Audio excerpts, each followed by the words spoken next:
Let me know Screen Viz is working as well. Got a few things for us today that we're going to be talking about. This one may go a little bit longer than usual, just FYI. Need to open up a couple of other things as well. Hold on one second. Let me see.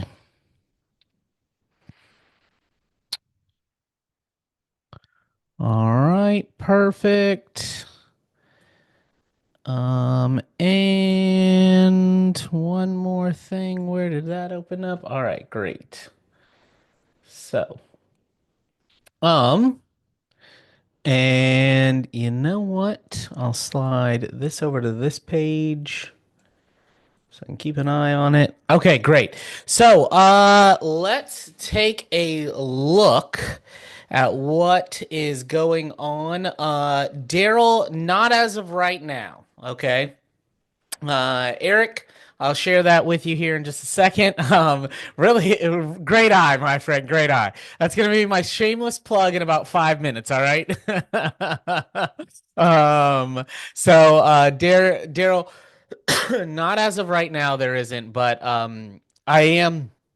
I record a room more so I can review them, and then take clips from them. In this Sunday session, we've called quite a few exact kind of movements of the market, and it's something that I'm proud to say that we're able to do stuff like that with you guys, and it's all because of y'all's participation that we're even doing this thing. So I'm glad to see everybody here. I know it is Mother's Day, Sunday, May 11th, so happy Mother's Day to all the mothers out there, and every one of us have one of those, so you might as well say it's just everybody take them. So, really quickly, before we jump into anything, got to let you know I'm not a commodity trading advisor, simply here to show you opportunity. What you do with that opportunity is all up to you. And excuse me. What you do with that opportunity is all up to you, as well as you got to be aware of any and all risk, understand that risk, be willing to accept that risk and take on that risk. And then anything covered in today's presentation, if you decide to take any advantage of any of the trades or anything that we show here, just know that that is of and on your own volition. All right. For those of you in here that don't know me, by soon enough, I think we'll be able to skip this slide. My name is James Bishop. Been in trading education for 15 plus years. Have created thousands and thousands of successful traders. Been a founder of I am a founder of a managed fund right now, and where we take assets under management and allow people to uh, and we manage, we trade for them basically. Also have a retirement and estate planning company as well. We'll talk a little bit more about that later on. I have my MBA in finance and global portfolio management. And I'm currently working on my doctorate in finance and economics. I am ABD, which is all but dissertation, I guess you'd say. Or I guess I'm close to that. I think I have to pass the initial presentation to do that, but good to go on that. Chew, good to see you here, my friend. It was great meeting you, and anybody else that I met this weekend. I see a few of you guys in here. It was great meeting you all. Well, I guess it was this week. The days are just all smashed together. Okay, every day is Monday and Tuesday and Wednesday. Okay, they're all the same to me. It's Groundhog Day every day. Me and Bill Murray over here, but for those of you that I have met in person, it was great to get to meet you all in person at the event, and it was always exciting times. Soon enough, I'm thinking about doing an event of my own. So whether it's here, I'm thinking either here, somewhere like. Maybe somewhere in Texas, maybe DC/Maryland, or might just down the road and do like Jacksonville. All right. Make a little golf trip out of it too.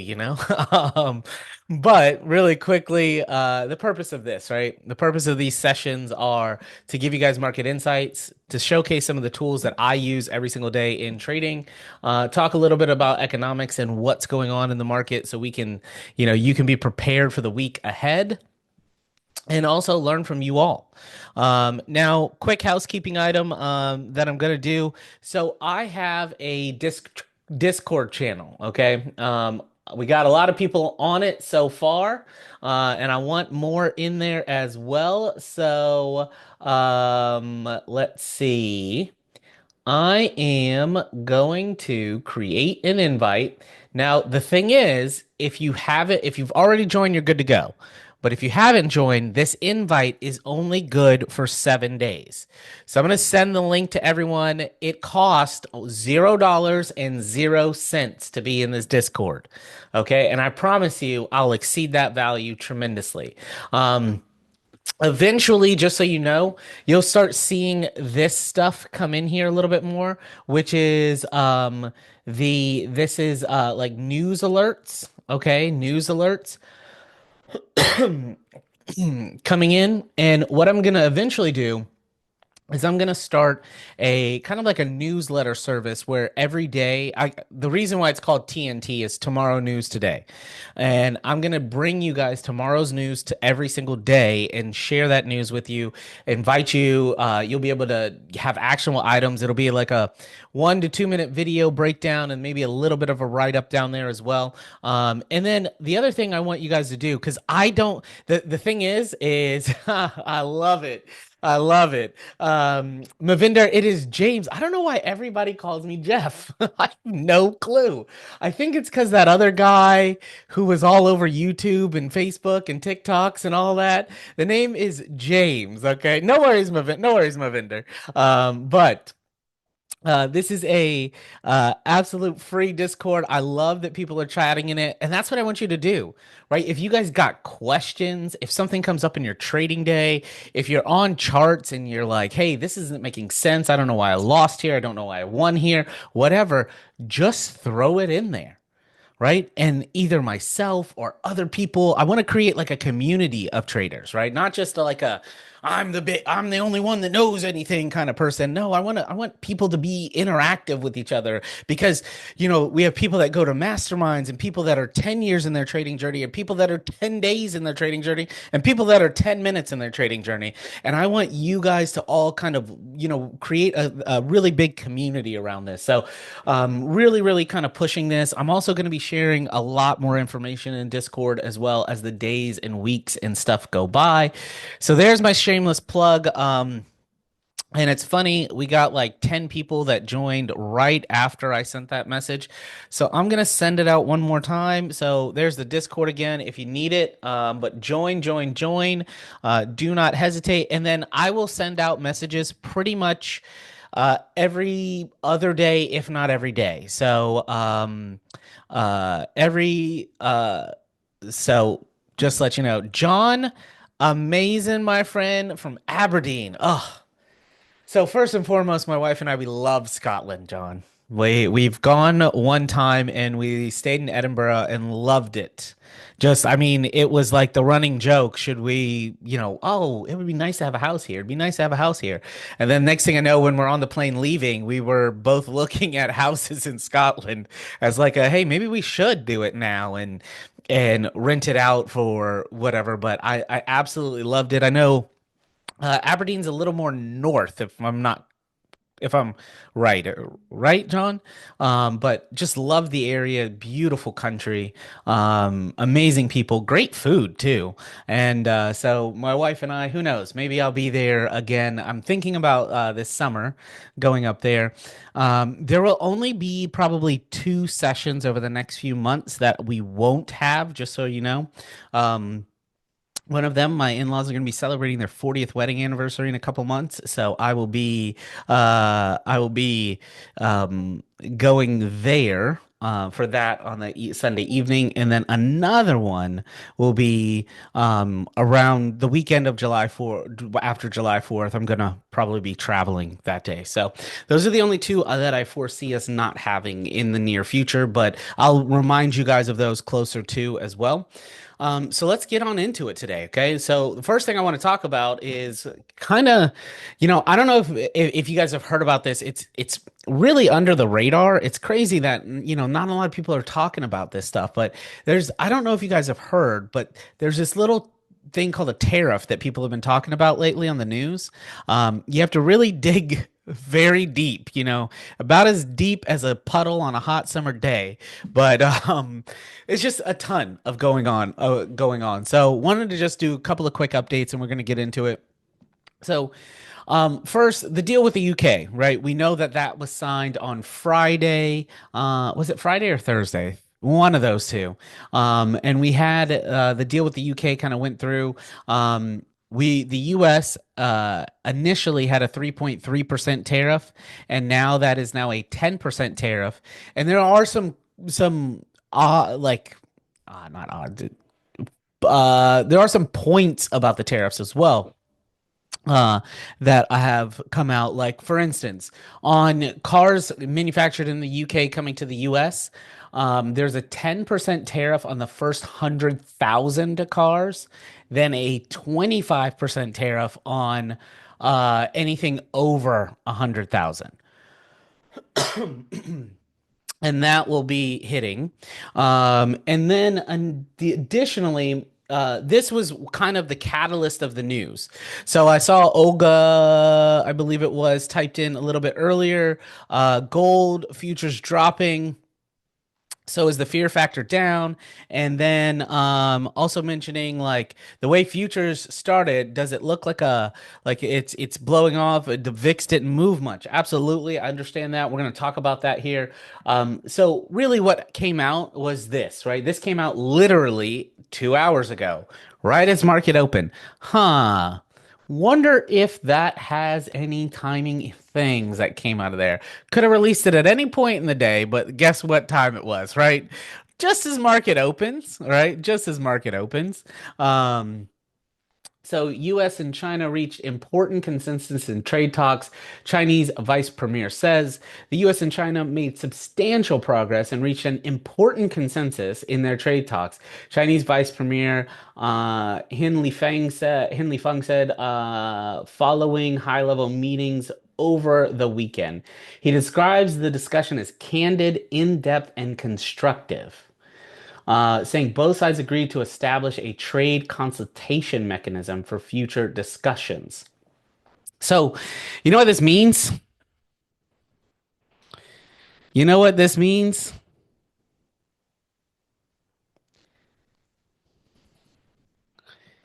We call this a not a deal.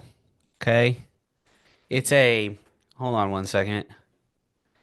This means this is a NADA deal.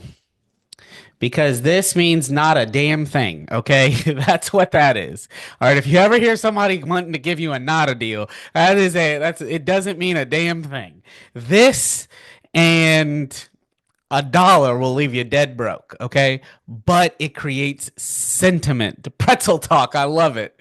Absolutely, I love it. But I heard Bush was not good with talking in pretzels. I'm just saying. That's a old. We could joke about that now, right? That's not on the table, right? Um, sorry, but um, no, this really means nothing, right? It's an absolute. This is double speak. This is means nothing really in the grand scheme of things. And that's why, even though we've seen, like, if we go and we look at, and I'm going to open up a daily chart here and we're going to do some discussion on the SPX in just a little bit. But um, if we go and we look at the ES, right? Here's the ES on the daily chart. You can see that, yeah, the futures market open, it gapped up from 5667 up to 5745. So if we look at that, let's say 5667 minus 5745. Oh, actually, no, it opened up at the top, didn't it? So that would be 57. Well, I could just hover over. Open was 1.5761. So 5665 minus 5741, 74 points up, which is huge. You know what I mean? That's a massive move for the ES or the S&P. But however, look, we all know the market hates gaps. I think this will be a fade the gap scenario. right? I think this will be a fade the gap scenario because this is mostly retail sentiment. This is what's driving this. Okay. We're seeing that happen. And when retail sentiment is higher and you have lower, investment from the kind of institutions and the commercials, then you're going to see eventually the market shift, right? They're letting them take the market higher, and then eventually we will see that market shift. Now, here's a couple of things here. One, we have yet, even though the current candle, right, is high, we have yet to really close above the last high. And if we don't even want to use that wick and go with our real last high, that's our last high. We have yet to get back above 58.35. That is still, by all means, by every mean, a potential, downturn there. And let me do something here. Yeah, we're gonna throw it on this chart. Um, yes, beautiful. So if we look at that, right, on the daily chart, you still have the 50 period moving average below the 200. Just so you guys can see, the 200 is a black, the 50 period is red, and the 20 period is blue. We still have that. That is still technically a death cross, okay? Still technically a death cross. And we will also, right, we have that for the EMAs, where we are. So quite honestly, I'm not ready to start buying this market yet.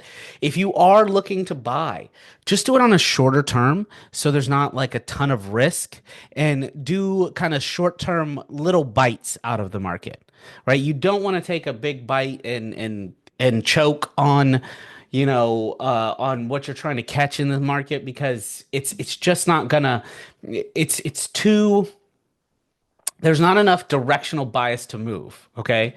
We still have a gap in the daily ES down here. We have another gap in the daily ES right here. So I am looking for this to fill this gap down here. That's what my main concern is. Okay. When I look at Fibonacci's, um, when I look at Fibonacci's,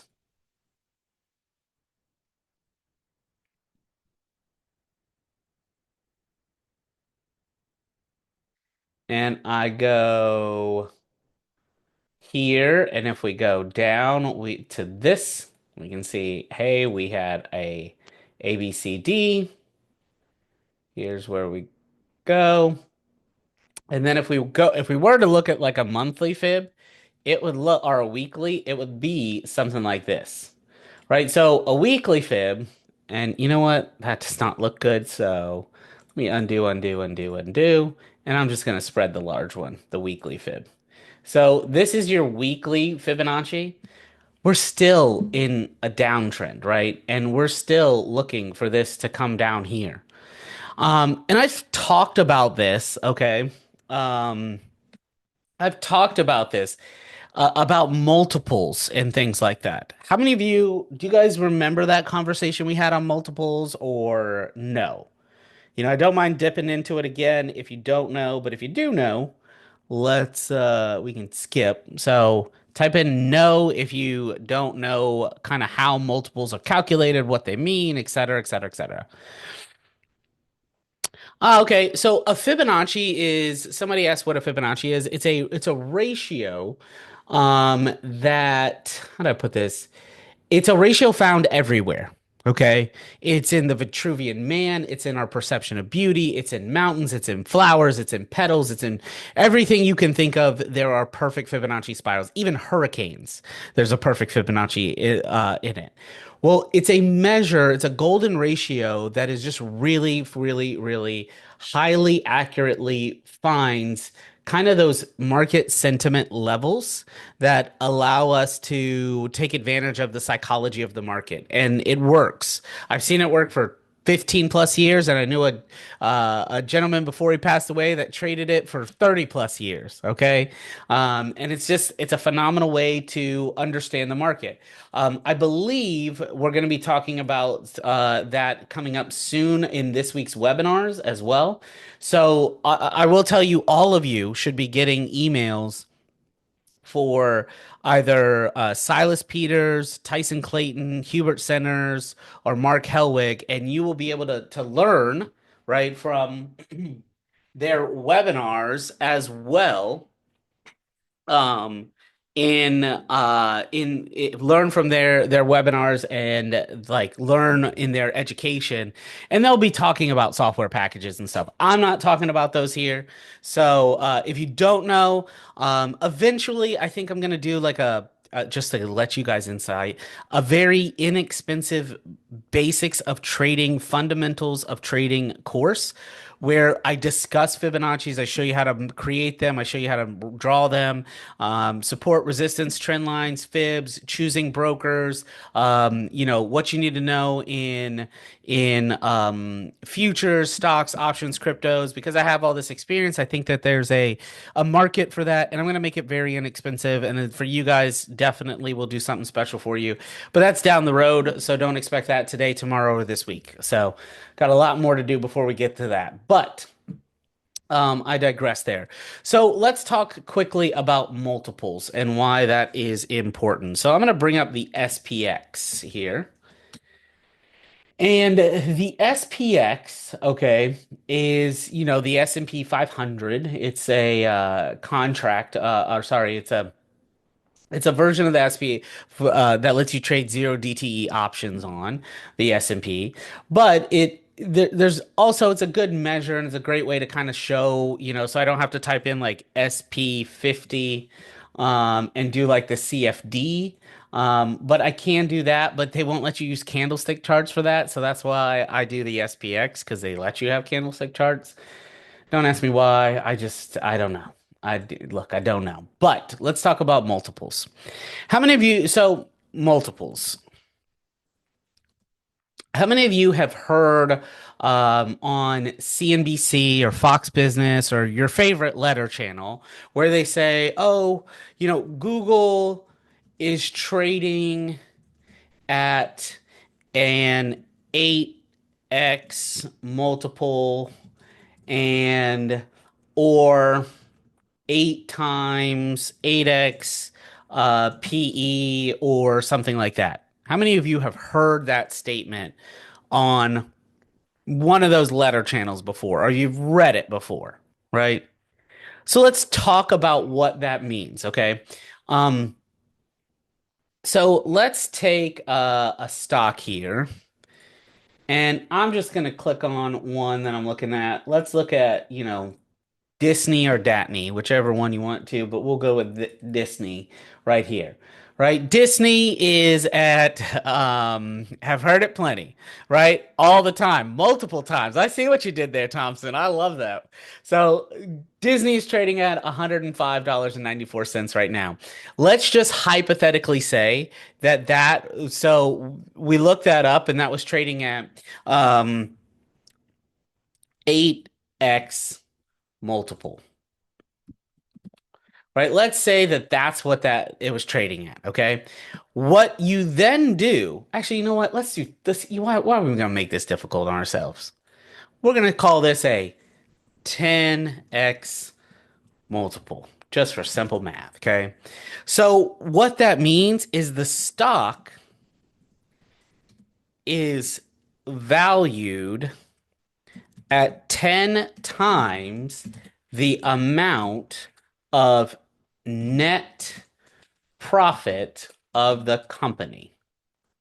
Actually, it's 10 times the value of the profit over number of shares, right? So if you think about it, if we take this and, simplify it, that just means that you take the stock price, which in this case is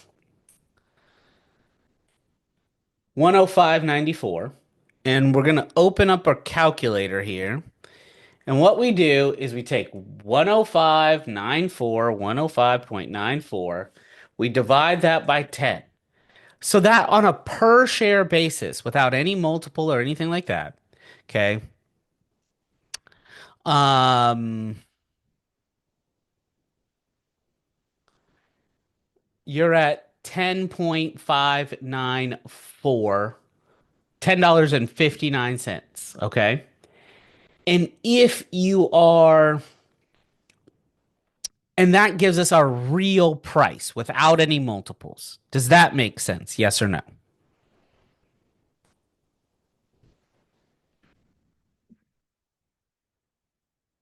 I'm just doing some check-ins for you guys to follow me here. Okay. So now we have the raw price of it. Well, the same thing can be done for the S&P 500 and the SPX and all of that, okay? So if we look at the SPX and we look up what's the multiple it's trading at right now. Well, I don't know as it is today, but early in the year, back in January, when the market was near I think it was at this high of like 61.28 or something like that. And it was even a little bit higher, but the multiple would have been about the same. Well, that time, the multiple of the S&P 500 was 27x. So I took, I peeled that onion a step back and I said, okay, well, what does it typically trade at? And from 1901 to 2025, the normal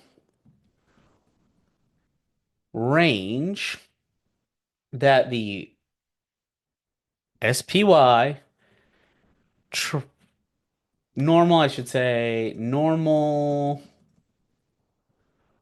multiple for SP 500 was 14 to 16x. I think it was three times it has been above 20. Actually, this would be the fourth. 2000,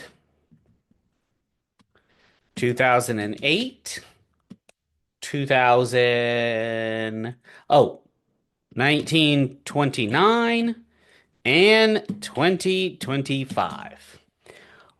All three of those, what do they have in common? The first three, what do they have in common? Sammy's got it. It preceded a crash or a downturn or a recession or something of kind of that nature, right? So if we take that in consideration, because they were at 20 and it kind of fell to the norm, right? So let's just take, I don't know, we'll take 15x, okay? Something right in the middle. So if we were at, I'm going to erase this. Um, yeah. So I'm going to erase that and then I will draw here. So January 2025 stock market was at 27x multiple and price price was, we just said, let's call it 6128. Oops. 6128. So let's normalize the price. I don't know what just happened there.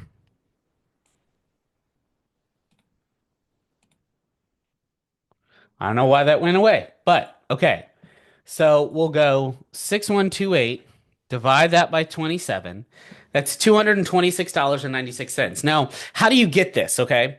So how do I get, why is this important? Well, if you think that the S&P 500 takes all 500 stocks, the earnings of those 500 stocks, combines those into one and says, hey, this is going to trade at 10 to 15 times higher than the price of all of those earnings combined. Okay, so now we're trading at 27, which is a little bit a technical term here. Cattywampus. It's a southern term. I don't know if you know that or not, but it was all out of sync. Okay, I'm telling you, it doesn't work. Okay, doesn't work at all to keep doing it like that. So 226.96. Well, then we say, okay, well, if I have the base price now, if I just multiply that by 15, that should give me where the market should be. Well, that's 3,404. Well, if we take 6128 minus 3,404, well, that's 2,724 points down. And if we divide that by 6128, the price at the time, that would be a 44% market correction. That's pretty darn significant, right? I'm not saying that that's going to happen. Maybe it doesn't. Maybe it, but if I mean there's things that could lead up to it happening, right? We talked about the housing market last week. Um, we've talked about the tariff issues and things that have happened with that and what it could mean for trade. We've talked about other kind of fundamental reasons, and I'll get into that a little bit later for those that stick around towards the end. But there's a lot of fundamental reasons as well. Dennis, that's the way I was trained on fibs. Is to go wick to wick because the wick is still part of the candlestick. If we did go body to body, from here to there, you're at a 618, but that wick is still part of the price action. So that's why. But let me go back. So we look at that, right? We have, yes, credit card and auto loans, right? I talked about home loans is the big one. How about 6.25 million people being seriously delinquent, which is 2 or 3 or more months behind in their home on their home? How about 9.5 million people as of last month, 2 or more months behind on their rent?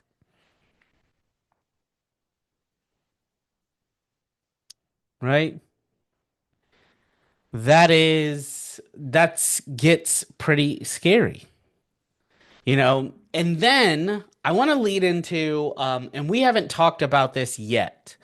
But there's two major indicators that I'm going to talk a little bit about here today. Okay. I sent the video on them, but I just kind of want to, share them with you a little bit here today. So the first one is by a good friend of mine. Okay. He and we went to separate high schools together. And he is a kind of a smart guy, right? A lot of people, he just recently retired though, so who knows, Maybe he was, as they said in the when they critiqued him, okay.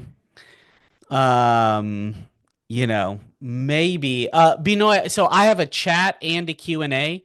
So you can't see the chat because sometimes people type in personal information and I don't want to share that for anybody. Does that make sense, Benoit? But this is called the Buffett Index. Okay, the Buffett Index. Now, what this tells us is it is the price of all stocks the price of all stocks against the GDP of the United States. Okay, this was something he created back in I think the 70s and 80s. Let me see how far the data goes back. Hold on. I have it up. Yeah, 1972. Now, he hypothesized, this is the full, I have an ultra wide monitor so I'm screenshotting this as we're doing this because I can't get it all down on my smaller monitor. So, but what he has always known to be true is that anytime the market exceeds 100% of the total value of all publicly traded stocks against the GDP, we will have a economic crash or correction. All right. So people said in 2000, and I don't know if you know this or not, but in the year 2000, he actually sold a bunch of the stocks and just sat in cash and kept some of his stocks, but sat mostly in cash. And people were saying, you just don't understand tech. You're a dinosaur. You don't know what you're talking about. And he said, okay, maybe I don't, but we'll see. Well, this was January of 2000. He was in cash right in here.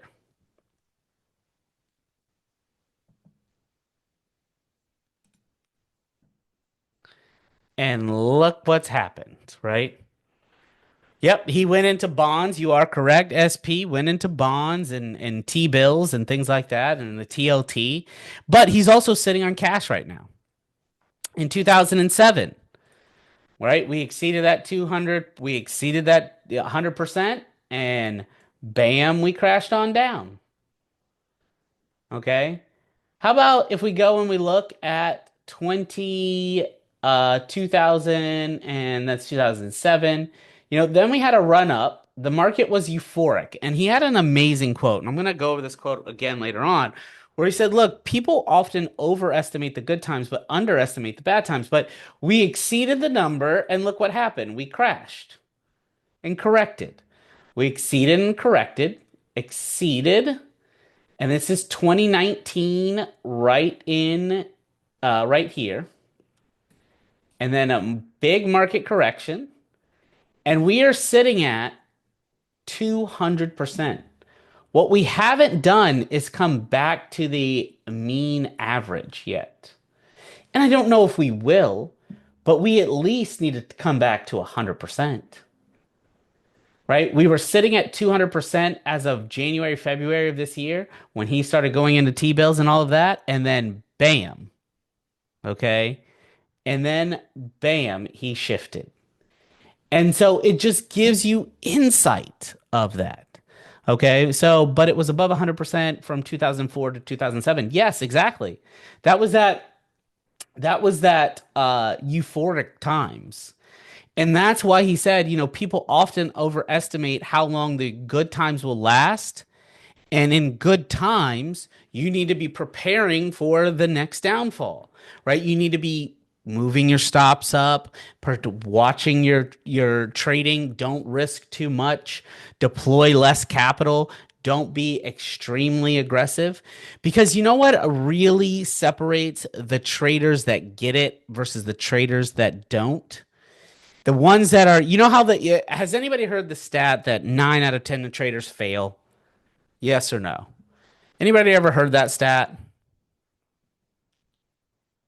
9 out of 10 traders fail. Yep.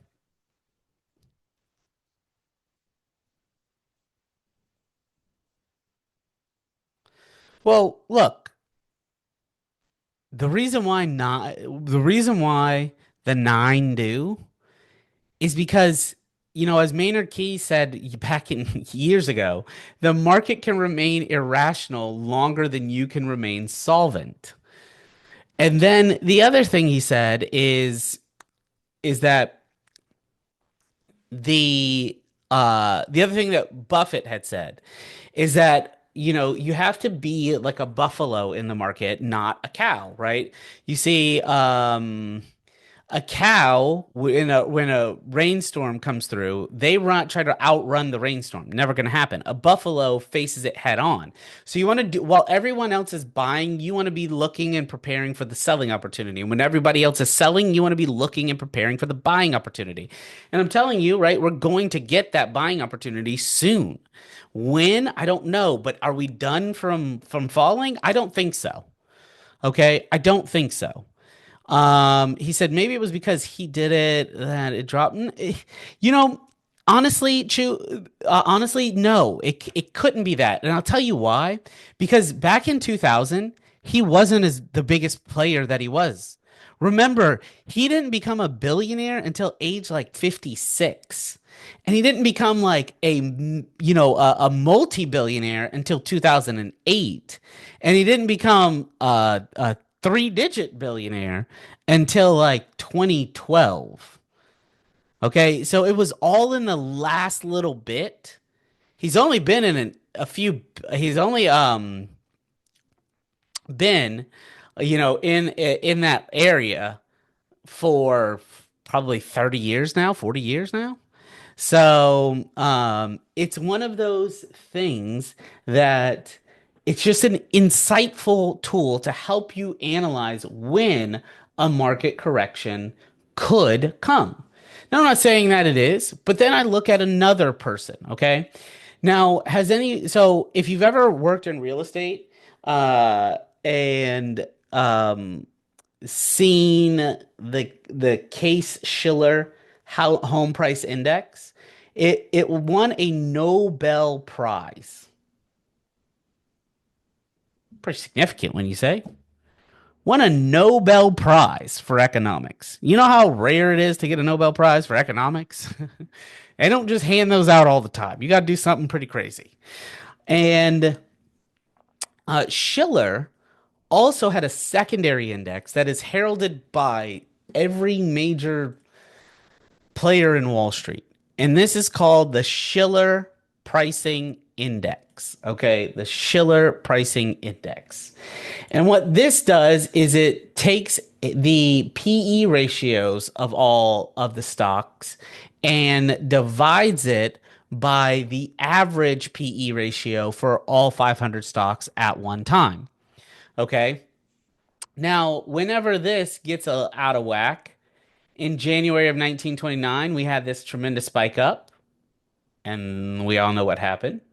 In January of 2000, we had a crazy spike up, and we all know what happened. 2007, we saw that, spike again.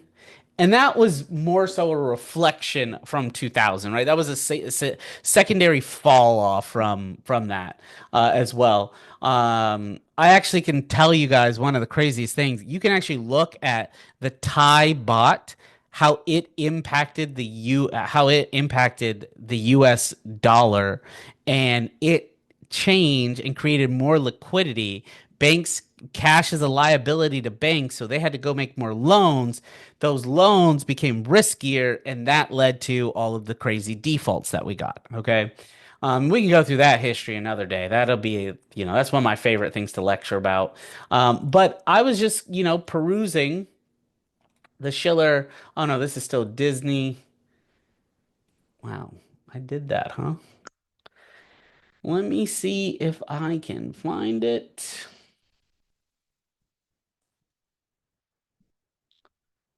Um, Chiller.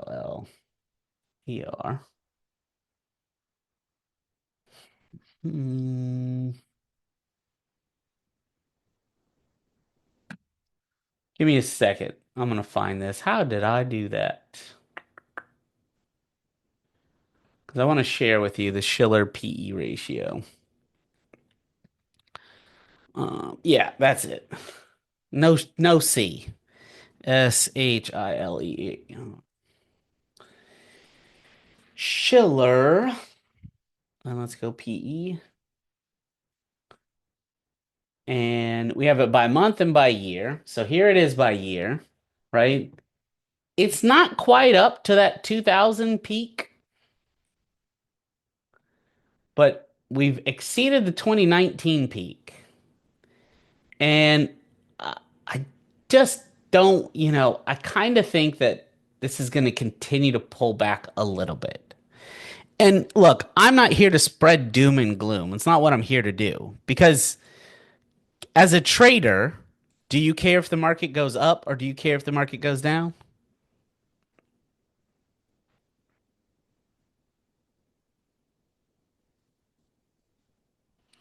If you do, then you're not a trader. We got to correct some things in your life, right? You should not, right? You'd only need to know direction. And one of my jobs is to help you guys with market direction. That's one of the reasons why I do what I do, right? So I like to start like a funnel, by the way. So what I do is I take, really tremendous data that I go through for various things that I do. And my goal is to bring you in on the top level, and then we go another level deeper, and then another level deeper, and then another level deeper until we get down into the time frames where you have trading opportunities. So we just need to kind of figure out direction, and direction creates opportunity, and opportunity allows us to make money at the end of the day. So I'm going to now look at again, we're going to bring up the SPX, and I'm going to throw this on a daily time frame. I'm looking at this is the hedge fund trender for those of you guys that have it or don't have it, totally fine. Either way, but we have this gap in here.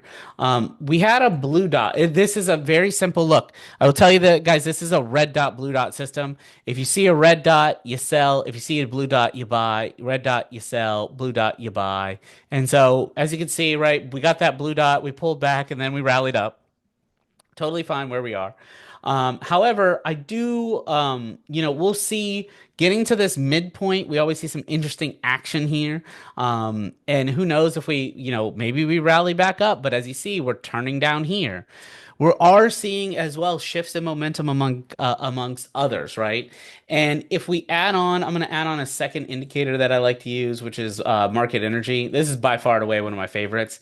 We're seeing that this is potentially leading to another cross.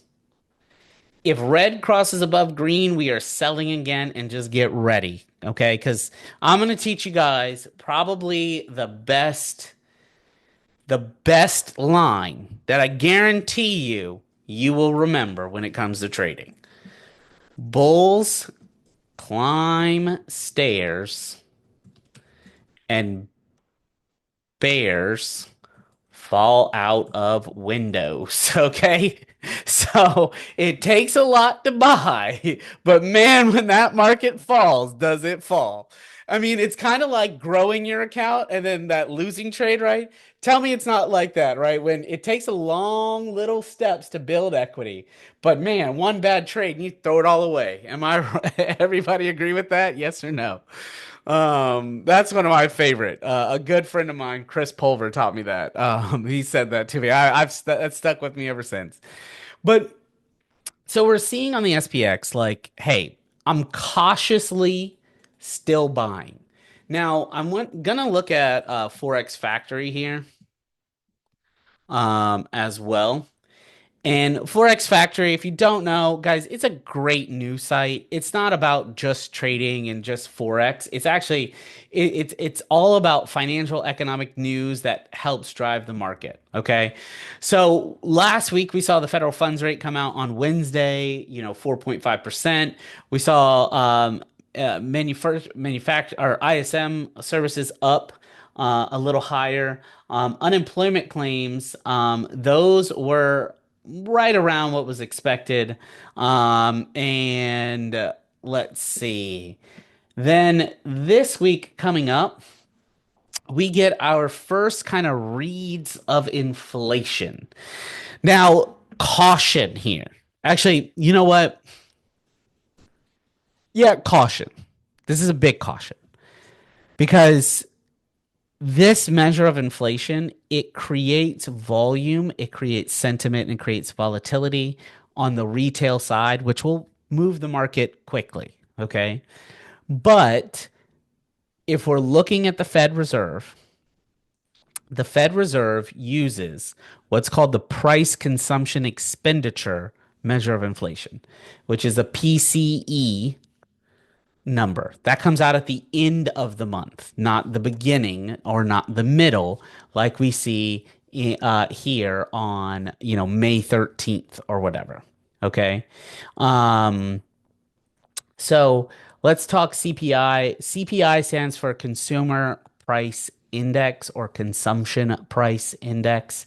There's two measures, there's core and there's regular. Core removes the price of energy and food, and regular just kind of has all prices. So previously, regular CPI was down 0.1%, but core was up 1%. We are expecting inflation to be up by 0.3%. Now, what that means is that it's not that the all the other inflation is not here and it's not felt, right? We know we had all of those years of inflation, post COVID, kind of in the end of the COVID era, that came in, but we also have, um, you know, it's continuing. So it just compounds on top of each other. The next number we have coming out on Thursday is PPI, which is producer purchasing index, and basically that helps you get an idea of really what's going on with kind of consumption or manufacturing in the US, because if the price of their goods are going up, the input cost is going up, then the output is going to go up, which means that, well, the prices are going to increase. That's why, like, here's a look, and I'm unbiased when it comes to and I think most of you, those of you who have met me, know, like, hey, I'm truly like, am unbiased when it comes to kind of trading and things like that. When it comes to politics, when I discuss it in terms of financial markets, because you can't afford to allow your politics to blind you to what is actually happening. I see that all too often, right? Whether somebody is pro left, pro right, pro up, pro down, and it doesn't matter. They allow that, okay? Um, we they allow that to create a bias for their trading, and you can't do that. You cannot do that. You can only take in the information as it is, okay? So what I was about to say and why I said that is because when it comes down to it, I don't care if you're Democratic Party, Republican Party, pizza party, house party, birthday party, backyard barbecue party, hurricane party if you're here in Florida, whatever. The big game party. I can't say the SUPERBOWYL for whatever reasons they don't let people say that word no more. But you know, it doesn't matter to me what kind of party you want to be at.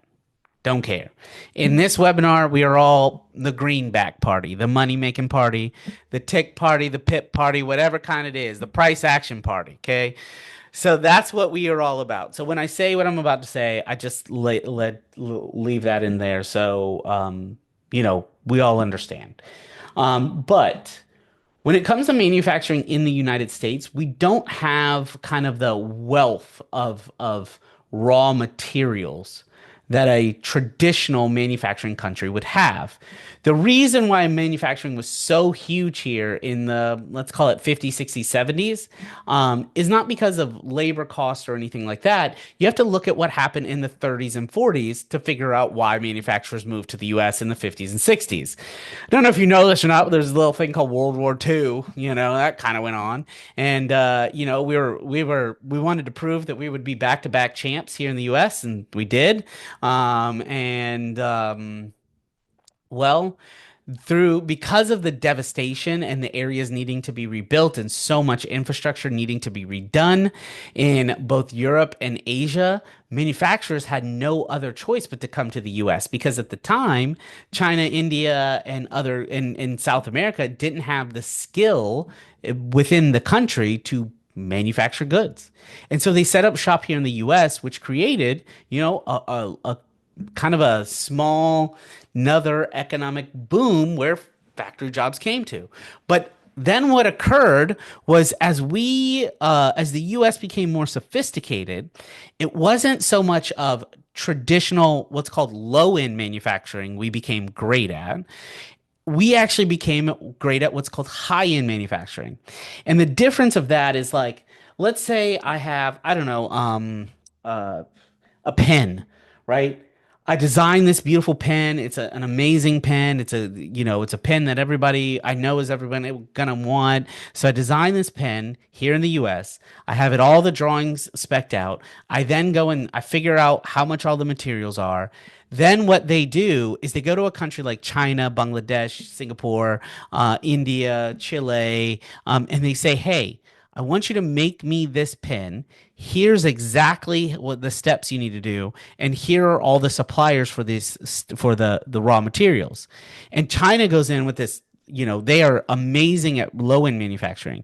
So they're able to do constant repetitive processes better than most other countries, right? Even Tim Cook, in a great interview with him, talked about how it's not because of cost is why Apple is there. It's because of education and tooling that they have and the skill that they have and the low end manufacturing capabilities of a country like China, not as compared to the high end manufacturing in the US. That's why if you look at every iPhone designed in California, made in China, or now India. So with that, right, not having the raw materials, the input cost with tariffs is going to increase for anything we do manufacture in the US, right? Steel, aluminum, for cars, other things like that. Okay. Um, let's see. We don't. Yeah. Okay. So somebody said it's the skills and labor costs. You have all the materials except some rare earth minerals. We don't have them in abundance. Like, do you know where the largest source of all raw materials is in the globe on the entire planet? Where do you guys, I want you guys to guess. Where do you guys think that is? The largest source of all raw materials. Someone said Greenland, someone said China. Let's see, Africa. Very close, Sammy. Ukraine, nope. Ukraine was more so about a road to get to a port, and I can show you that another time. To expand the Silk and Belt Road Initiative. Serbia, uh, y- um, hmm. Yeah, you're right. Russia. It's Russia is where it is. Russia is has the most abundance of raw materials. Yep, Russia, Serbia. Yeah, that's why I said that's what Bella. That's why you heard that pause and that. Wait a minute. Yes, it was that. Yes, you're 100% right. Right. Ukraine was more so about getting a road into the southern ports to take the Straits of Malacca. So now they have the Straits of Malacca, they have the Straits of Gibraltar, and they control the entire Med when it comes to shipping lanes as far as shipping. That's what that was about. So, um, but yes, that's the thing, right? So the input costs in all of that comes from other countries. Copper comes more from Chile than any other country. So when I say, right, PPI,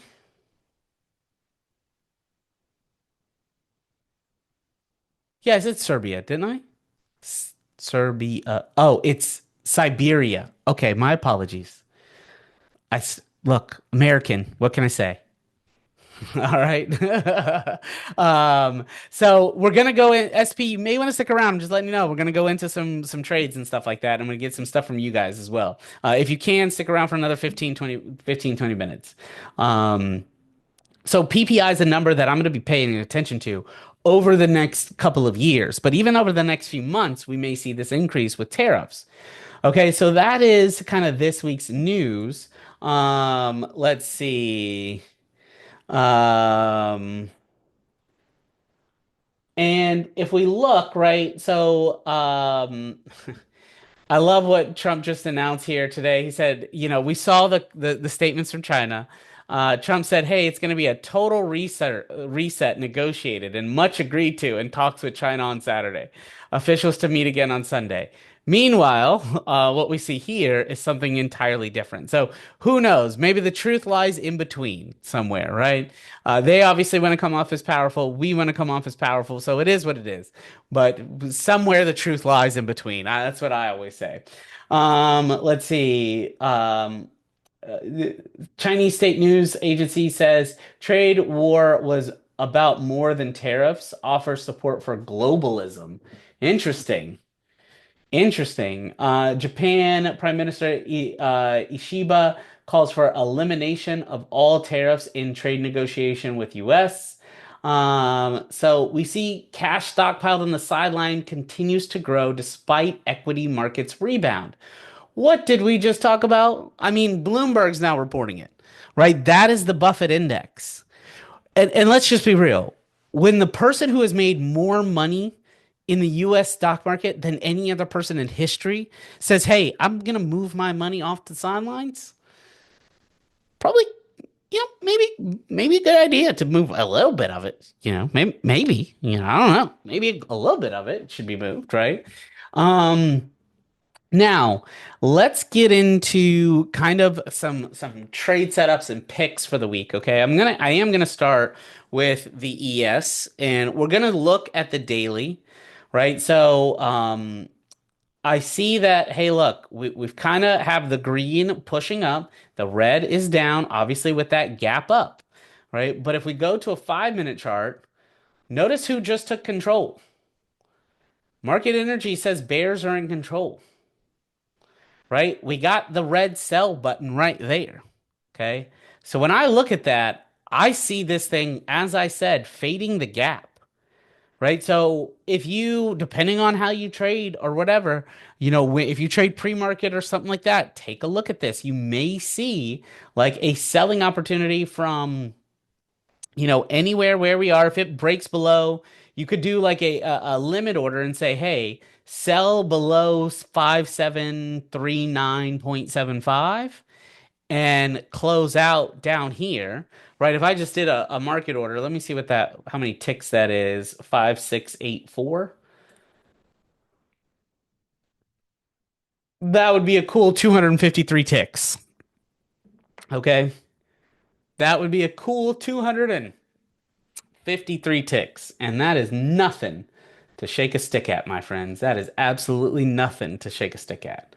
So if you're thinking about that, that may be something you may want to kind of consider for yourself, right? Totally up to you and how you do that. And give me 1 second.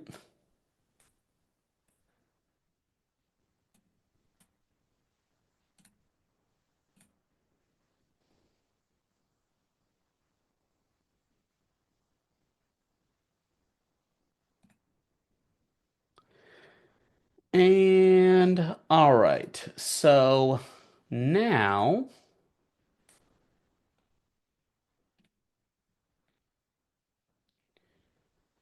let's look at.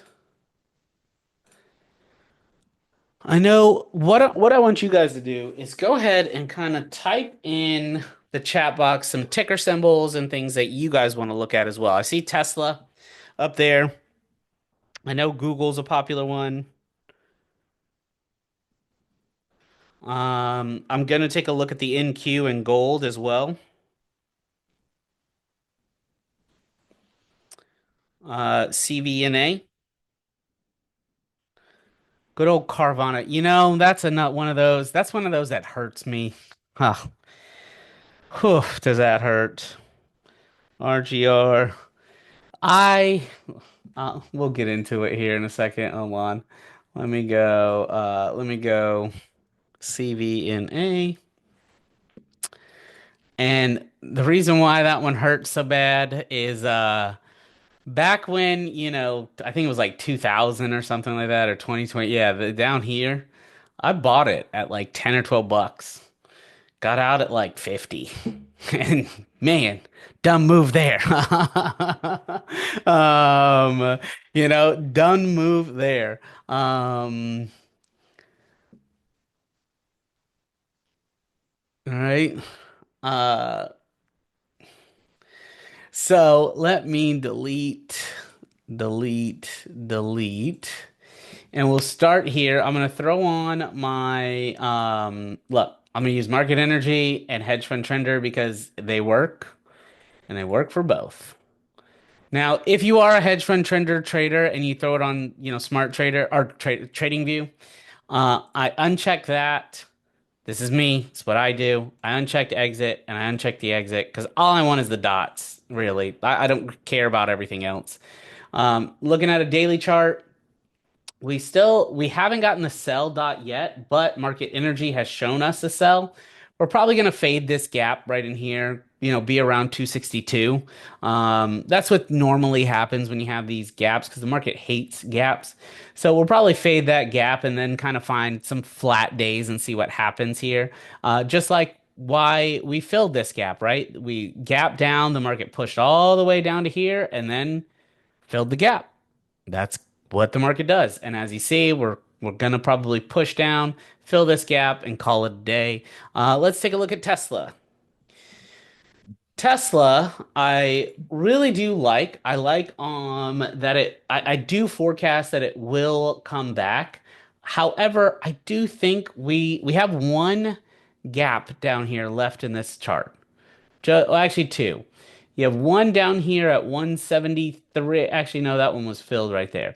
So this is the last gap you have in the chart at 149, 80, 148.45.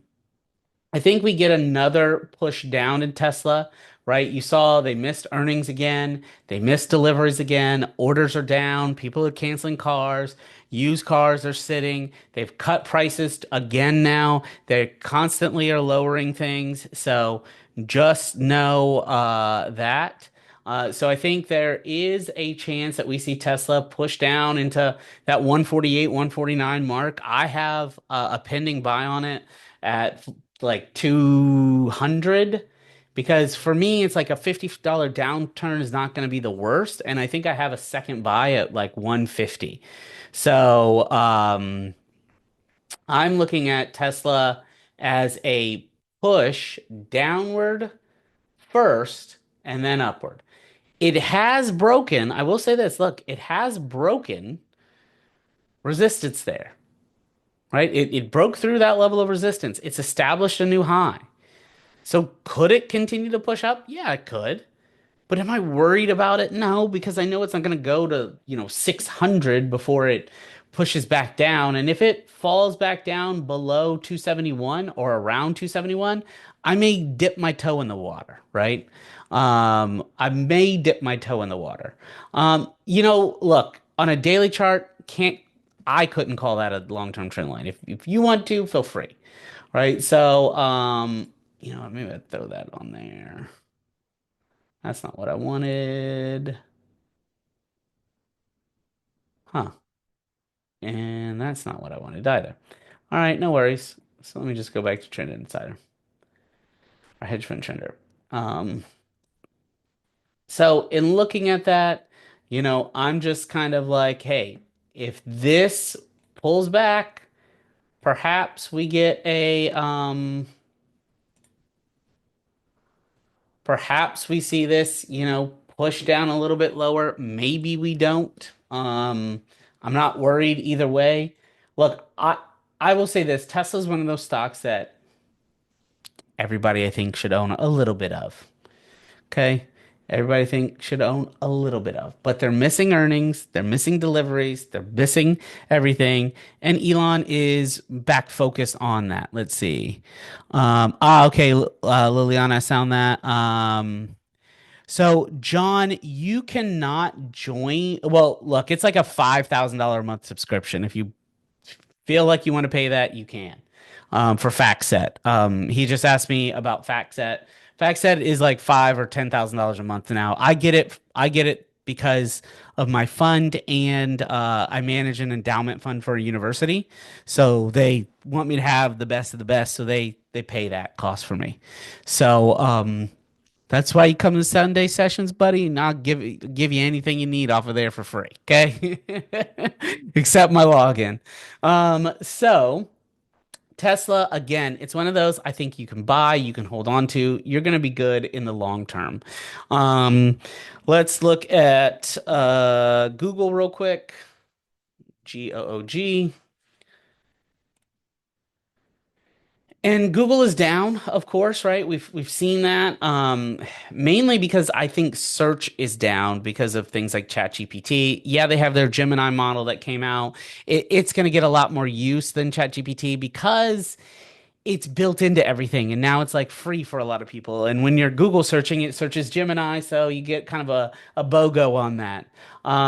Look, anytime Google's down, I love a buy. So I think Google will easily fill this gap back up to 200. So that's a literally a $50 market movement. Is it a leap on an option? Is it a 6 month contract? I couldn't tell you, but personally, I think you could take a few bites with options and be good. Or if you want to own the stock outright, you can own the stock outright. I'll leave your options strategies to you. Um, so totally up to you there. But I don't, is it going to continue to push down? Who knows? In Q, let's take a look at the NQ. So if I look at the NQ, let me move drawings. These are old trades or something that's still on there. I need to remove that setting. Um,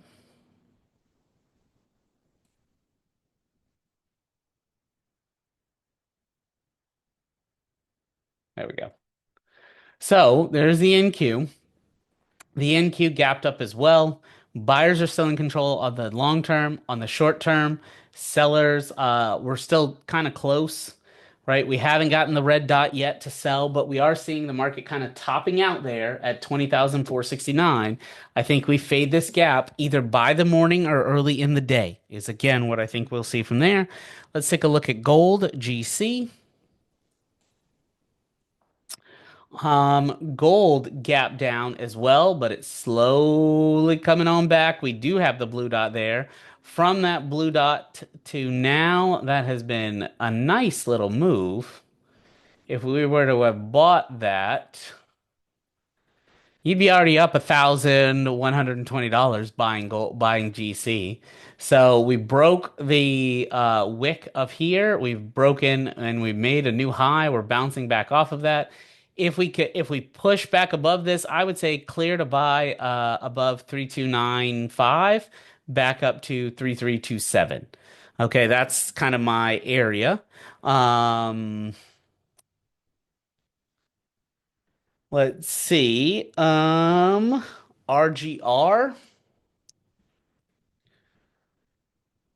So, someone said in here, Tesla's the only EV manufacturer not to use a LiDAR, which seems to explain that its accident record makes it risky in the medium term. I don't even think it's the accidents that's really have done it. It's mainly his kind of stance on politics that has driven the his base of buyers kind of against him into boycotting, hence the burns and the damaging cars on lots and this, that, and the third. So I think, whenever you're polarizing, you piss off half the country. So that's part of it, probably a large part of it. Additionally, I think it's not that he it doesn't like the cool factor. People still like it. They're everywhere. Now they're just cheap right now, and when people don't like you, they don't do business with you. That's why you don't hear, why Jeff Bezos and kind of the certain business people stay out of that stuff, right? They control it from the behind the scenes. No, I'm joking. I'm joking. Um, so RGR, in looking at that, let's see. At the close of a candle, typically. That's why I always do it at the candle next to it, right? I don't do it at the candle on it. So, we've been consolidating in this. If I look at it, it's kind of a, do we have equal lows? Not really. So not even like a wedge pattern has really formed yet. Um, hmm. Are there any major gaps that we have yet to fill? Yep, way down there. So RGR, could RGR come back down to 32? Yeah. I mean, sellers are getting in control. We could see a push down in this. I don't know enough about the company, so about that to make that. Let's see. John, yeah, we said that at the beginning with the China talks. Let's see. Are you familiar with ticker and trading wheel that will allow me to add the program? Trading, buying, and selling button levels on ES. Hubert. Um, hmm. I have to see what program that is from Hubert Liliana to know. I don't know all of the programs out there, to be honest. I haven't, done them all or anything like that with his, but I'll look and see. Um, if there is one, if it's built for it, great. If not, I'll have to check that out. And then somebody asked for MCK, good old McKesson. Again, McKesson, we're still under the red dot stealth. Sellers are still in control. I don't see for how much longer though. I think you may get another pullback, but it's mainly consolidation for McKesson. Uh, PLMR, again, not going too where, too good, too bad, too short, this, that, and the third. Um, hmm. And then let's see, let's look at BUD. Good old our European American beers, our Brazilian American beers. Sell opportunity there. Sellers are in control. Huge gap to the south. I mean, that's on your 5 minute chart. Let's look at the daily. Reset. Massive gaps in this. Would I be buying this? No, not at all. Right? I'd be looking for if I had this stock and I was at 67.27, I'd have a stop loss at 65.05. Okay, I'm gonna just tell you that right now. I'd have a stop loss at 65.05, period. That would be my thing. Whatever your thing is, that's you. But my thing is, you're not catching me when there's all of this energy that wants this market to push on down. Not gonna happen, okay? I was born at night, not last night. So now let's see a couple others meta. And Meta again, look, I believe in Meta long term. Short term, I think we're gonna have a pullback in Meta. It's just gonna be a profit game. I don't think they're gonna see as much profits or whatever. And then I think there's going to be a revisiting of them breaking up the companies of Instagram and WhatsApp, whatever. I think we're going to see some more out of that. And I just do. And so, but I am a fan of the company. I'm a fan of what they're trying to do in their future. So let's see, is SLV going to catch up the gold? Look, that's a long-term play. I think that plays out over the next year or so, a year to 2 years, because it's a long way. There's 20, I think it's again, I think it's at 32 ounces of silver to 1 ounce of gold, or it was when gold was at that high. But it has to go. It's been that way since forever. We will get that catch-up carry trade, so don't worry about that one. And NTRA. Um, Again, sellers in control. This could push back down, but we're probably going to hold in this area with NTRA.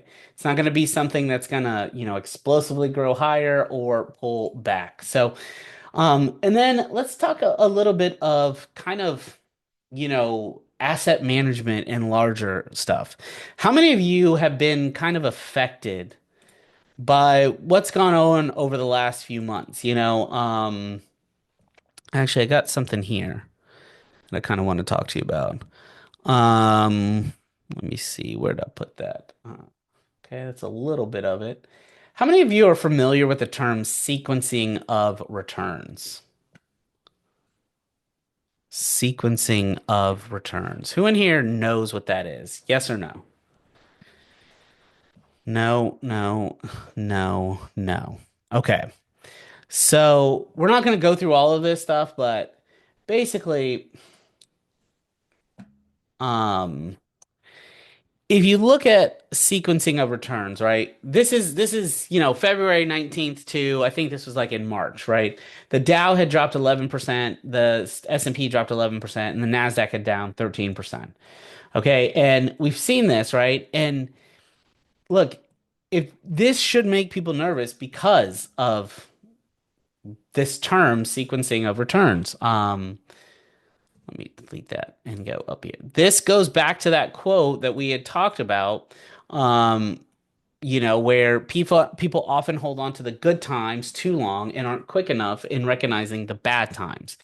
And it's the difference, and I'm going to slide open the spreadsheet that created this. But so I'm going to black out these slides real quick so you can't see them. So this is what I did here was I took the last from 2014 to today, what the S&P 500 has done. So imagine if you kind of invested in like a VOO or whatever over the last 10 years, if you took $100,000 and you invested that in that, okay, you would have made 11%, you're happy, negative 9.54, 19, you see these phenomenal returns over the year, right? And you're sitting at $299,000.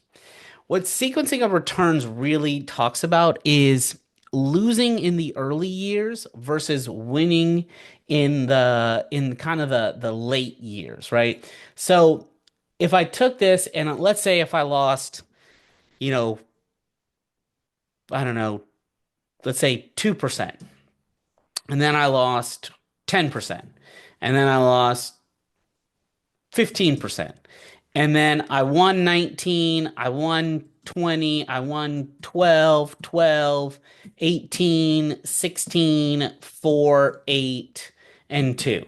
Okay. Gives you that same $211,239. And it's all because of these few years, because you can't feel the effects of compounding.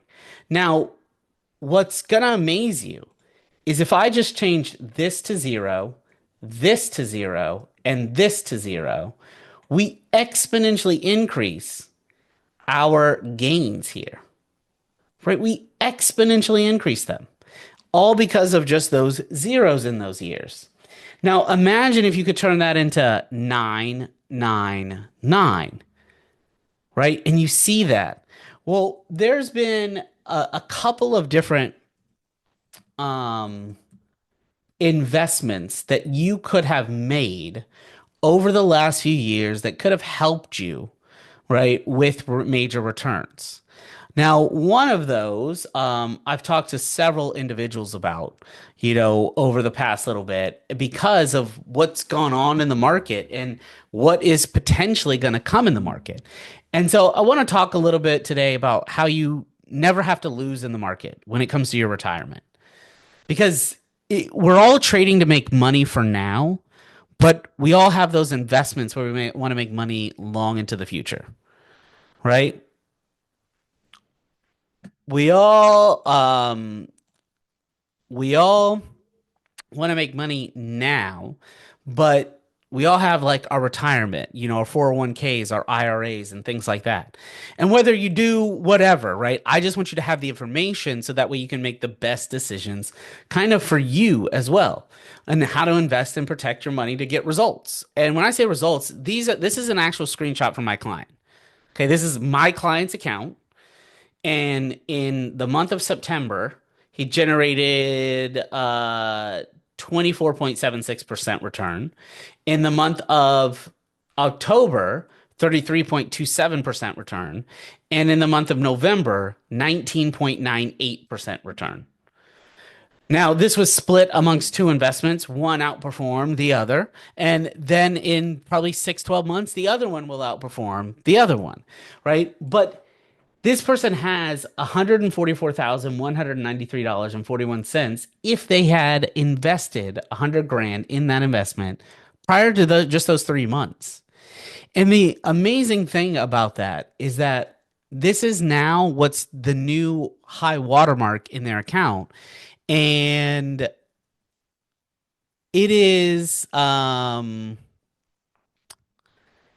it is a how do I put this? This is now their floor. They will never have less than $144,193 in their account. And that's a concept called a 0% floor. Okay. And I'll tell you, I personally think there's nothing better than the 0% floor. I'm gonna show you that here in just a second as well. But I'm gonna skip through this slide real quick. And look, this is people that I've worked with already gave testimonials. We talked about this, right? This is actually something, screenshot this if you can. This is something I want everybody to have, and I meant to cover this tonight, but I forgot to. So if you're there and you're paying attention, screenshot this really quickly. Okay, this is the 5 markers of a recession, and we're gonna start checking these every single week. So every Sunday, this is gonna be something that I'm gonna add to my normal routine to check. Hey, what's consumption done? What's the yield curve? Well, we know the yield curve's already been inverted 744 days, the longest yield curve invertedness in the history. And then well, I call it reverted. I know. I know it's not the right word. I just love it. Um, but it reverted to the right way. Okay. I know that's not the right word. It's just funny. Okay. Don't be so serious in life. We're going to see unemployment rise, industrial production and retail sales stagnation, and then GDP decline. We've already seen the first negative quarter of GDP this year. Are we going to see another one? That's the next thing that we need to be paying attention to that can cause, and really, really push into that recession. This is a basics economic cycle. We'll talk about that next time. We talked about inflation. But my goal here is to show you really how to not lose and a couple of really amazing tools. Okay. Now, the first tool has 4 major benefits. One is protection, investments, retirement, access to your money. And can I ask everybody here, would everybody love to pay nothing in taxes on their retirement? Yes or no? Would you love to pay nothing in taxes on your retirement? Yes or no? Okay, good. Good. If you're that person, fantastic. Because I'm gonna share this is again gonna be real brief. All right. It's gonna be real brief, and I'm gonna share this with you. And then like what I'm gonna do is ultimately, and I'm gonna go ahead and skip through to a little bit of this. Um, because I know, look, some of you guys, I want to. This link, okay, is to book time with me. Olga, yes, there is. There is. I was thinking about that for the past couple of weeks. So I got a couple of things. So we definitely need to talk. But that link is to book time directly with me. If you want to learn more about these tools, I'm going to share a couple of things about them. Right. The first one has to do with that sequencing of returns. So recently, one of the companies that I work with, they announced a 9.5% guaranteed roll up and a immediate 30% bonus. Okay, so I'm gonna go through kind of what this looks like, and you can do this with your 401k, your IRA, your any kind of account this can be done with, and it costs you nothing to do. Now, here's the thing, right? We talked about those sequencing of returns. Now's the time to show you this. So if you look at this, okay, if this gave you a 30% bonus immediately, 30% bonus immediately, and a guaranteed 9.5%, let's say this was 2014 as we did, 2015, 2016, and we can take this all the way down to where we are today. We do the same here. So you're going to make 39.5% immediately on that 100,000. So in your first year, you have $139,500. Then let's say the market made nothing. Even though it went up 11.39%, you made nothing. Let's just hypothetically say you made nothing your first year, nothing your second year, and then in your third year, you had a good year, you made 10%. Nothing year three, nothing year 4, 5, then 15. Nothing 6, nothing 7, then 10. Nothing, nothing, and then let's just hypothetically say you made 9. We could even, it doesn't matter. Whichever way you slice it, it's going to be higher. But you get that 9.5% regardless, no matter what.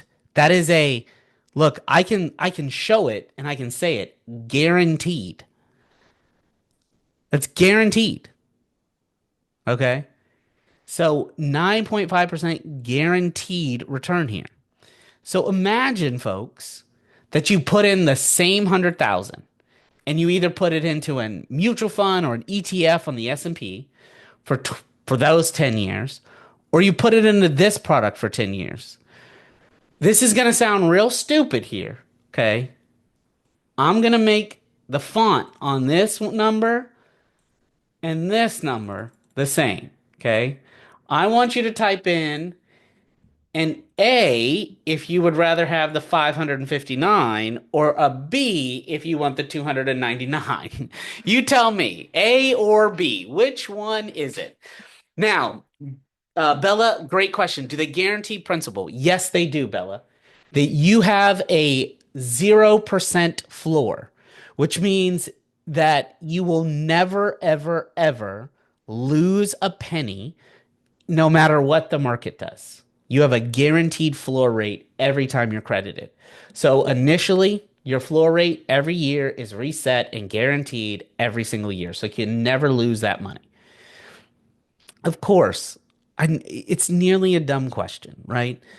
But of course, we would want that 559, not the 299. And this is the power of what I'm here to share you. Okay. Now, if you need money out during year one, there's other ways that you can do things. All right. And that's, yes, that is one of those things that you have the ability to do. Chew, not yet, but I have it on my list of to-dos.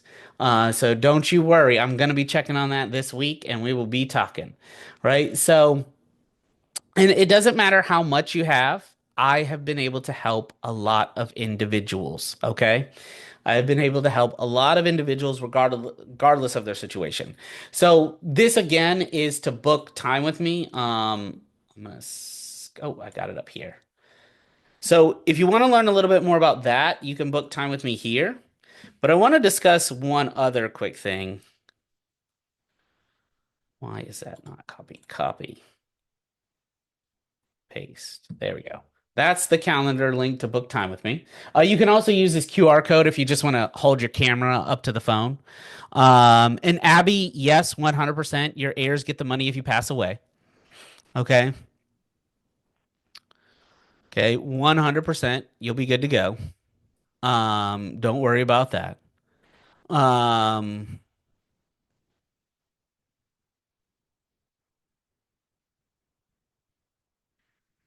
Okay. So the other thing I was talking about is these four things. So I'll discuss really quickly the investment side, right? On the investment side of this, you basically have with a 401k in its traditional methodology, making about 8.8% a year, investing 100k into that initially, and then doing your monthly payments into it, you'll have about $1.365 million dollars, and you'll pay about $463,000 in taxes.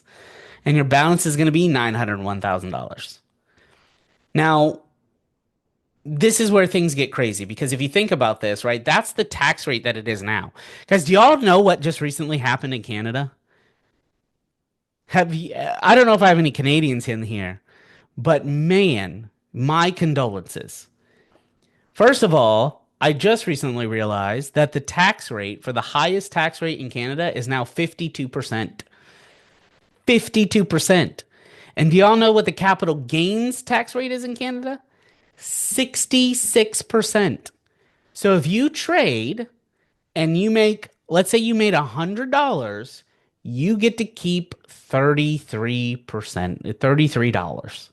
The other 66 gets to go to the old government for them to learn to waste it. Right? I'd rather just put it in a barrel and set it on fire myself. That's just me personally. So count your blessings no matter where you live. But man, that is tough. But here's the reality is that could taxes go up in the US? Absolutely. Could they go away in the US? Who knows? Maybe. But we don't know what's going to happen, but I do know that this is how the situation is today. Okay? Now, on the other side, you invest the same 100 grand, your 32-year return is $1.9 million and you pay nothing in taxes. Now, the question I always get is how? Well, the first is that these are actively managed investments, okay? These are actively managed investments, first and foremost. The two I want to focus in on are here. The average 30-year historical average returns are 14.55% and 15.95%. Now, you pay nothing in fees, nothing in spread. You have the 0% floor rate, and you have 100% uncapped returns. So your principal is protected. You average about 14 to 15% per year over 30 years. Okay, that's the historical average. And that's the type of return that these investments can potentially bring. Now I'll tell you, I have literally everybody from a 1 year old as a client. It's a grandmother who started it for her grandson to a 67-year old as a client in these. And I have two, really three or four different major investment opportunities. I also have the managed fund, and that's I talk to one on one about people when I understand, a little bit more about them because it's not for everybody. But, imagine like you being able to invest in things like BlackRock, Morgan Stanley, gold, S&P, real estate, foreign companies, bonds, without ever losing a penny if the market falls. Nothing. Zero, right? Zero. It's this is an honest to goodness and absolutely amazing investment opportunity, right? The next thing is somebody said access, about access to your money.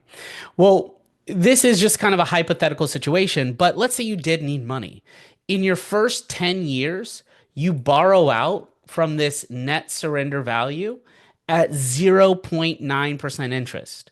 So if let's say let's say you invested in this to $2,000 a month. I'm not saying do that. I'm just saying, just use this as an example. But let's say in year 11, you have 300 grand basically, or year 10, you have $259,000. You can borrow that out or anything up near it at 0.9%, and you're not actually removing it from the investment. It stays invested and continues to grow. So you borrow against the value. The money is still growing at 14, 15%, whatever it may be, and you're only paying 0.9% in interest, which is lower than any interest rate you can pretty much get today, period, in the US. Now, in the years 11 on, 0.0% interest. Pretty darn amazing if you ask me. And your money stays invested. Like an example of this, okay? This is actually a real life example of a close friend of mine. He has one of these. He bought a new car for like 60 grand. He borrowed against the value of his policy and paid 0% interest. And he's paying himself back over 5 years instead of the bank making money. He's going to make money, right? And because his money is still invested and grows. Now, again, this is tax free because disbursements are made as loans, and it's also judgment free. Meaning, if you ever get sued in a car accident, everybody today, heck, I think if you pass gas near somebody, they may sue you these days. But I joke, a kid, not yet. Who knows, man? Maybe there's an ongoing suit about that. So, but it is judgment free, meaning nobody can take this from you. And the last part of it is there's an insurance protection element in it, where if something were to happen to you from literally year one, day one, to year 120, your family would be protected. I find that people often have, homeowners insurance, car insurance, renter's insurance, phone insurance, electronic insurance, all on everything that's replaceable in their life except for themselves. You know, the other thing is it creates generational wealth. You're able to pass on money uh, without probate and things like that, and tax free. You have the ability to do that um, because it does have an insurance element. It's tax free and judgment free. It's indexed investments, and you can borrow against it at any time. Now, this is what led me to find this stuff. This is what led me to find it. This is what my actual this is the founding thing that started my dissertation research. This I created this chart, and when I did, I said that's what I need to study. I got to figure out what happened. So if you look here on the left-hand side, in 2014, $54.25 trillion was held by the top 10% of wealth holders in the United States. In 2014, $54.37 trillion was held by the bottom 90%. Pretty dead even. Fast forward 10 years, 101.62 trillion held by the top 10% and 50 trillion held by the bottom 90%. So this is, and we are living in right now, today, the largest wealth gap in global history, period. In US history, this is the largest wealth gap that has ever occurred for us. Okay. Dan, not a single issue in doing that at all. Not a single issue in doing that. In adding it to a trust. That's what he just asked for anybody out there. Here's the big thing. The top 10% of wealth holders hold 87.8% of all life insurance premiums, while the bottom 90% hold 12.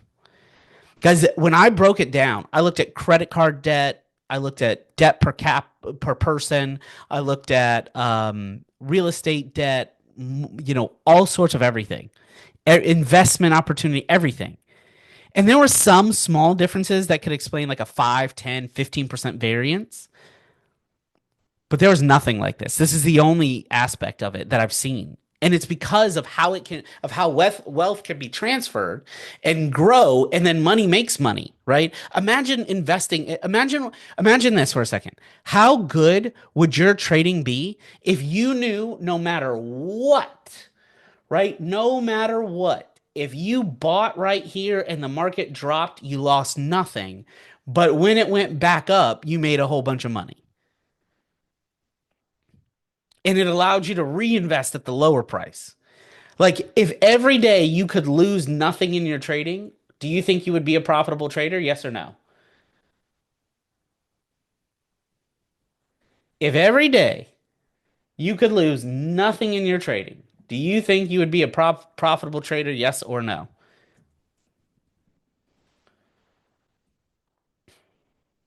Yeah, I would say so. I think everybody would, right?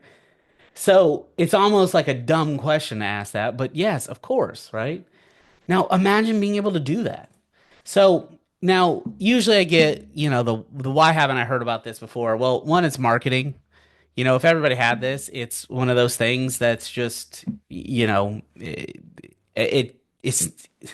not everybody would do it, right? It's not a well marketed thing, and I think it's because of this actual one. It's commissions. Like, there are financial advisors and stuff that are able to sell this stuff, but here's the big deal is that they don't. Why? Because they make a one-time commission from this versus making 1 to 2% per million of your assets every single year that you're invested. But what do you take? Like, if you had the choice on one hand to make $2 million off of a client, or on the other hand to make $2,000 off of the client, and not even off the client, from the company, you would obviously take the 2 million over 2,000. So that's why. And then the other thing is like pensions. You know, this one hits home for me because of a very close friend of mine. Her father lost his pension from, he worked for United Airlines, lost his pension in 2005. Literally taken all from him. He had worked for the airline for 17 years and had $0 in retirement and now. Happened to a bunch of truckers this year for yellow trucking. It's happened to a lot of individuals. And I'm happy to say, right, this is the ability to do that. Let's see, asset price inflation, all of the top 10%. Is that what you're saying? Okay, I gotcha. Um, Yeah, maybe it's probably something there. Now, look, this is what it looks like to invest in both of these programs. This one is a little bit different. This one gives you a guaranteed 20% return every single year, no matter what. Or sorry, guaranteed 10% return and then a 20% bonus. So this person invested $1 million. They're going to retire when they're 65 and they will have $99,450 a year guaranteed to them for the rest of their life. If they live another 120 years, they will have $99,450 no matter what happens to them. If their account value goes to zero, they will still get $99,450 given to them every year for the rest of their life, no matter what. Okay. It gives you them an instant 20% bonus. Case study number two, $500,000 investment. Person gets $65,704 every single year, no matter what. Jerry, there is something I can do for overseas individuals. If you want to, Jerry, I'm going to send you my email. Uh, and we will talk there. Um, as well. And then this is case study number three, right? Doing $1,500 a month from 30 to 65, they'll have $204,000 in return. Heck, I've seen some individuals do this even at an older age and still get close to $150,000 tax free. Okay. So again, guys, 24% in a month, 33% in a month, 19.98% in a month.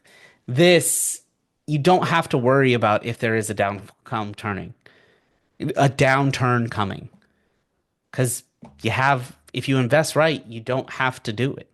So look, if you're ready to take advantage of this stuff, if you just want to have a conversation, right? That's my main thing is I just want to have a conversation with you. Either do one of two things. You can type in your phone number right now and I'll add you to my list and we'll give you a call probably tomorrow and we will set up an appointment with you. Or B, look, you can use the link I'm sending you.